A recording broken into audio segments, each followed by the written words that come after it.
1/x², তারপর 4 এর বিস্তৃতিতে x মুক্ত পদ নির্ণয় করো। আচ্ছা, তুমি যদি বিস্তার করে করতে যাও টাইম লাগবে না? তাহলে তুমি সহজে কিভাবে সলভ করবা?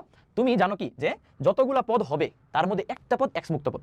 তাহলে আমরা যদি ওই পদটা ডিরেক্ট বের করে ফেলতে পারি তাইলেই তো শেষ, রাইট? তার মানে এখানে প্রথম পদ কত বলো তো? প্রথম পদটা হচ্ছে x² এবং দ্বিতীয় পদটা হচ্ছে 1/x²। আমরা এটা শিওর যে বিস্তার করার পর প্রতিটা পদের মধ্যে এই দুটো গুণ অবস্থায় থাকবে, তাই না? এবং আমরা এটাও জানি যে এই দুইটার যে পাওয়ার হবে সেই পাওয়ারটা অবশ্যই 4 হইতে হবে। পাওয়ারের যোগফলটা অবশ্যই কি হইতে হবে? 4 হইতে হবে, তাই না? তাহলে আমাদের এখানে এই 4 কে এমন ভাবে ডিস্ট্রিবিউশন করতে হবে যেন আমাদের x মুক্ত পদ পাওয়া যায়। তাহলে বলো তো এখানেও x², এখানেও x²। তাহলে ভাই পাওয়ার 4 কে যদি আমরা সমান দুই ভাগে ভাগ করে 2 2 দিয়ে দেই তাহলে x⁴ কাটাকাটি যাবে, রাইট? বুঝছো?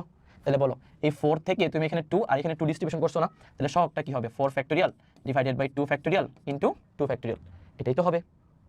ক্লিয়ার হইছো? তাহলে আমাদের এখানে কিন্তু এটা কাটাকাটি গিয়ে x মুক্ত পদ বের হবে। তাহলে এখানে কত হয় বলো তো?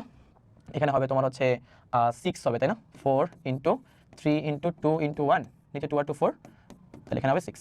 তার মানে এটা হবে। বুঝা গেছে?